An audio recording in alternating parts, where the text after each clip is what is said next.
Hey guys, it's Aurora and welcome to part 2 of my Puffy paw pattern tutorial. This tutorial is going to be going over cutting out and sewing it all together. Part 1 of this video, where I go over making the actual pattern, is on my Patreon page. You can find it there. The first thing you're going to do is take the pieces from your pattern and trace them onto your fur. Go ahead and cut all the pieces out very carefully, making sure you don't slice any of the fur on the other side.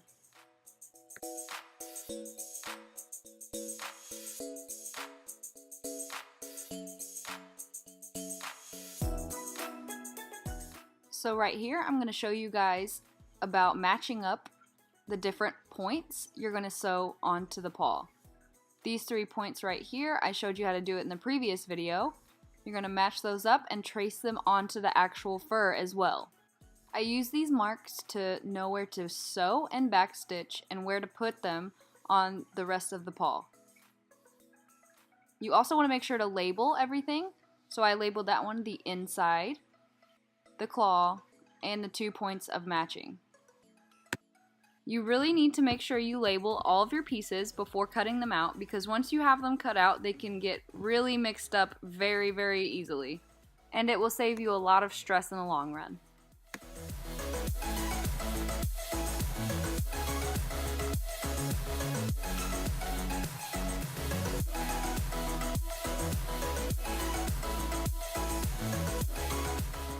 Random tip, also make sure you get your fur direction correct, because this can ruin your whole entire project if the fur direction is not going the right way.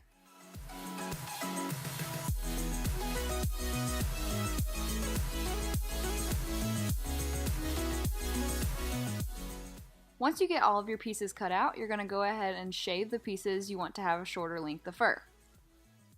I recommend to have a shorter length of fur on the fingers of the paw, just because it defines the shape instead of it being a big fluff ball.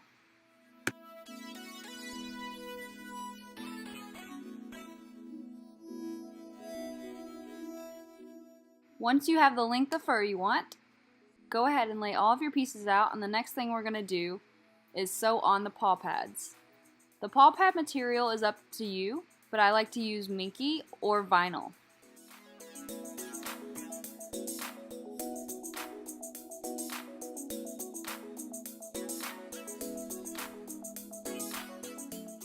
I like to sew on my paw pads from the back of the actual finger instead of cutting out a paw pad and then sewing it on the top.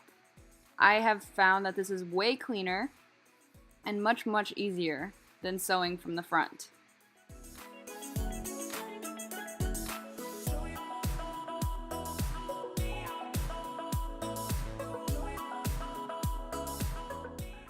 After I have the paw pad sewn on, I go ahead and cut off the extra fabric, making sure I don't cut any of the fur and making sure I don't cut too close to the actual stitches on the paw pad.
The next thing you're going to do is sew the tops of your fingers.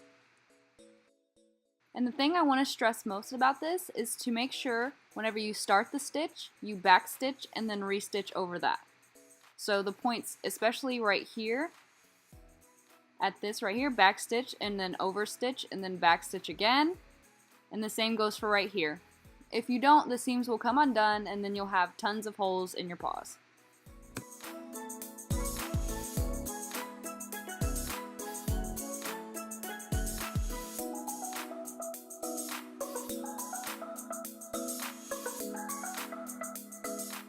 So now we're going to attach the bottom of the finger to the top of the finger. So you're going to match up your claw and seam mark with the one on the top. That way you know exactly where to put it and your fingers won't be off center.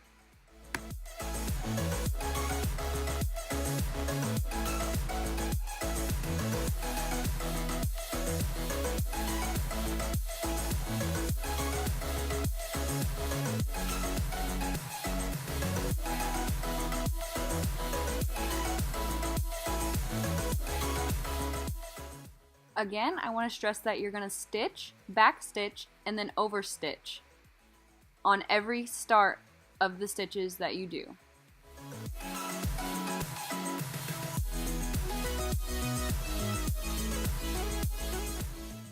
You're going to know when to start sewing and where to stop sewing from the marks that we made from the pattern. So you're going to have those two marks, you're going to stop there, back stitch, and then restitch. You're going to do that for every single finger. After you have all of your fingers sewn, you're going to go ahead and cut tiny little holes in the fur backing, but not the actual paw pad on the other side. Be very careful when you do this and to not cut the minky fabric on the other side.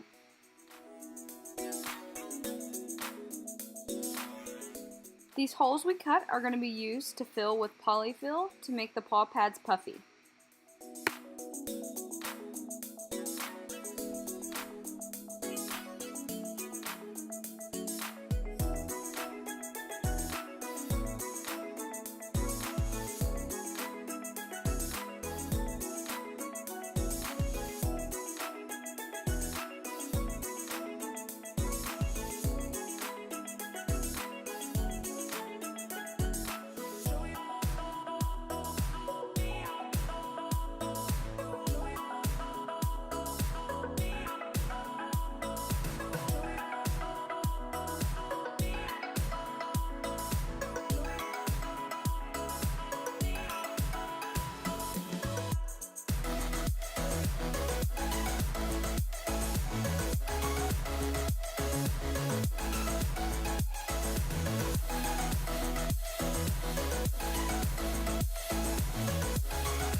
The next thing you can do is sew up the holes we put in the backing with just a basic needle and thread and a basic stitch.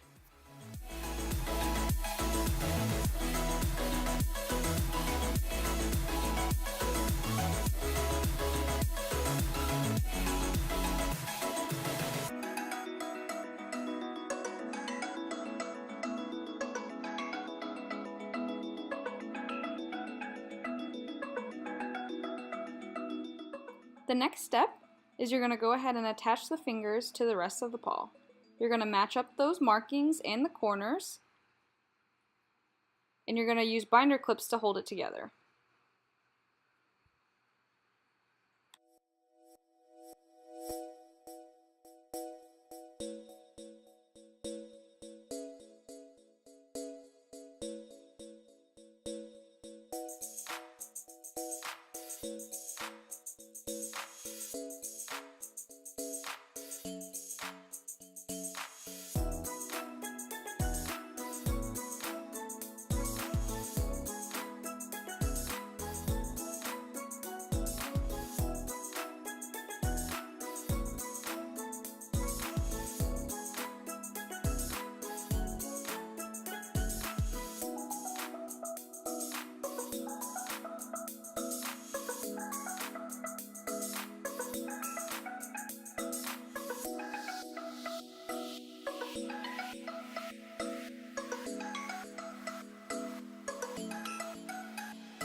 And after you got it all binder clipped together, you're going to go ahead and find a comfy spot to hand sew it all together. I prefer hand sewing this over machine sewing because it's pretty difficult to get the fingers in and out of a machine without messing it up.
Once you get finished with sewing one side, you're just going to go ahead and attach the other side with binder clips and then sew it all on.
By the way, the stitch I'm using is called a blanket stitch. If you don't know how to do one, just go ahead and Google it and it'll teach you how.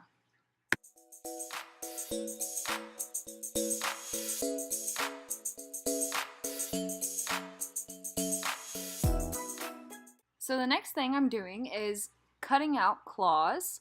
You don't have to put claws on your paws, obviously, but I'm going to go ahead and show you guys how to. This is actually the first time I made claws, and I found it to be a super effective way. I'm using vinyl material, but you can use any material you'd like.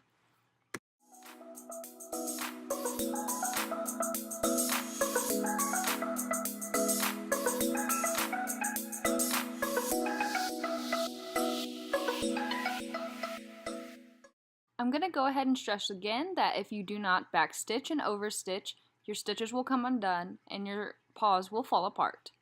So make sure you always backstitch and overstitch.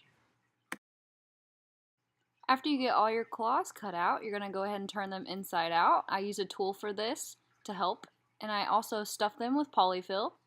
And then after I stuff them with polyfill, I run them through the machine once or twice, and it's as simple as that.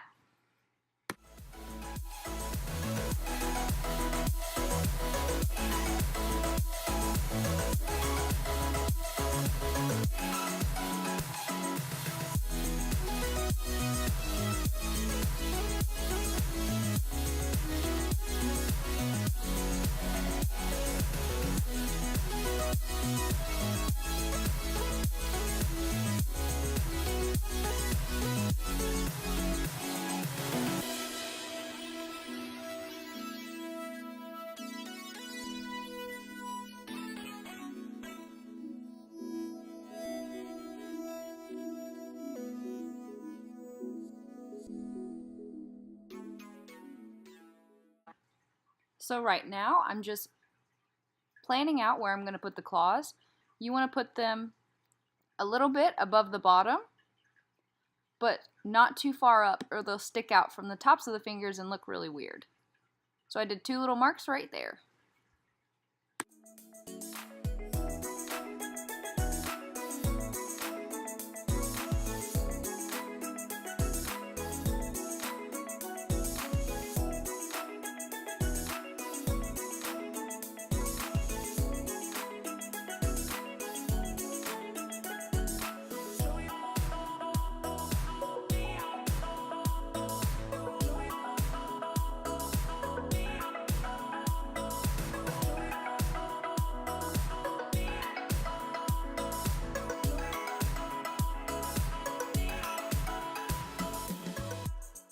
So what I'm going to do now is very important, and what I'm going to do is use my sewing machine to backstitch, overstitch, backstitch again, right before those 2 little marks I made on the claws. If you don't do this, whenever we install the claws and we pop open the seams, they will unravel.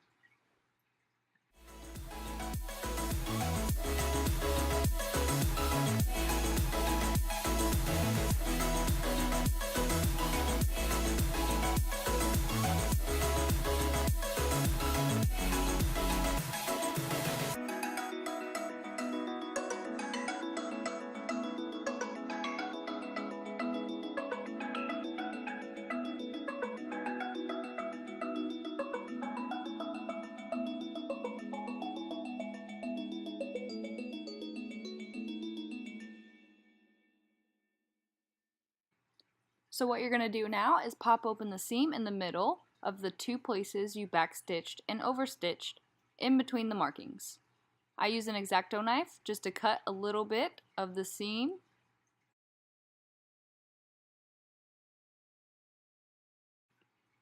And then once you pop out a few stitches, all you have to do is open the fabric, and there's your claw hole.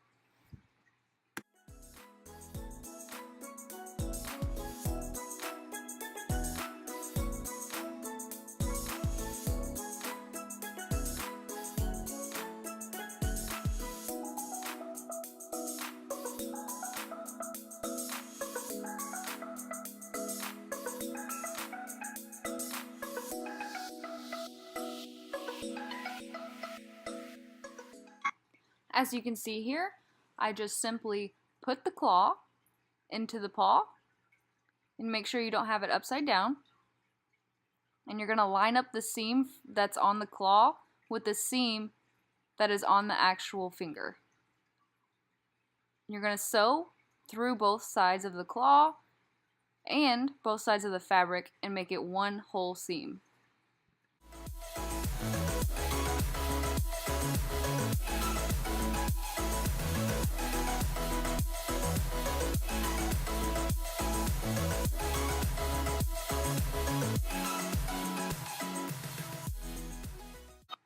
So right now you're going to take it through the backing, through the final claw, and all the way back out the other side of the backing. And then you're going to go ahead and do a blanket stitch to stitch the claw into the actual finger.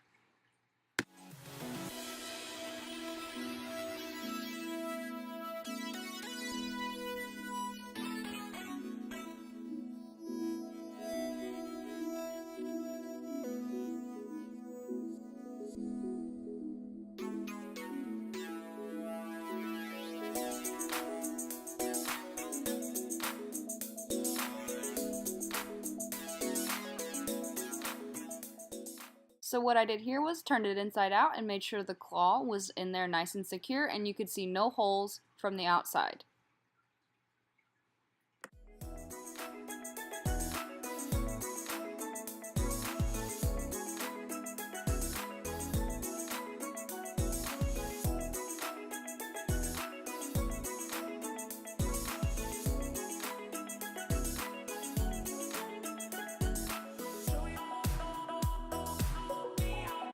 What we're going to go ahead and do next is sew up the wrists, which is fairly easy, and all you have to do is use binder clips and sew a straight line down, backstitch, and overstitch.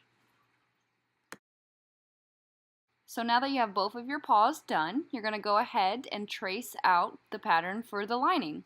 I use Lyrica fabric. It's a dry fit, cool, wick away fabric, so it wicks away sweat and it keeps you cool. I highly recommend this over super soft or minky fabrics just because you don't want your hands to sweat even more than they probably already will if you're wearing a full suit.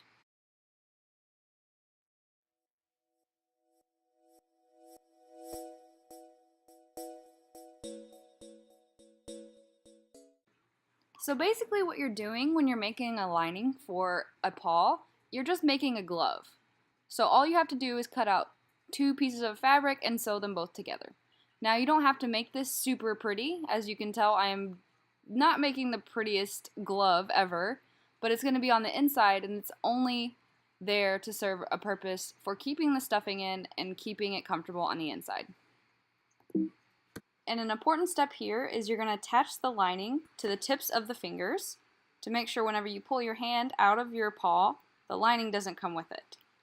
All I use is a simple stitch, and I attach the tip of the glove to the tip of the paw.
I also sew the wrist part of the glove to the wrist part of the paw as well.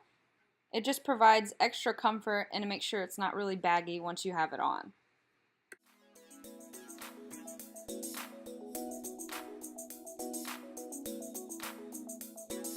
Once you have it all back right side out, you're going to go ahead and put polyfill into the top of the paw and stuff the fingers. And if you want, you can also put a little bit of stuffing on the top of the hand. I really recommend using a lot of polyfill in the fingers and stuffing it very tightly. And there you have it. That's basically your finished puffy paw.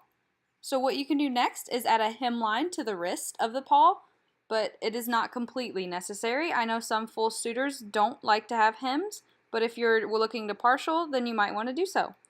That is it. That is my puffy paw pattern tutorial, and I really hope you guys enjoyed and understood everything, and I hope you come back for more. Thanks for watching.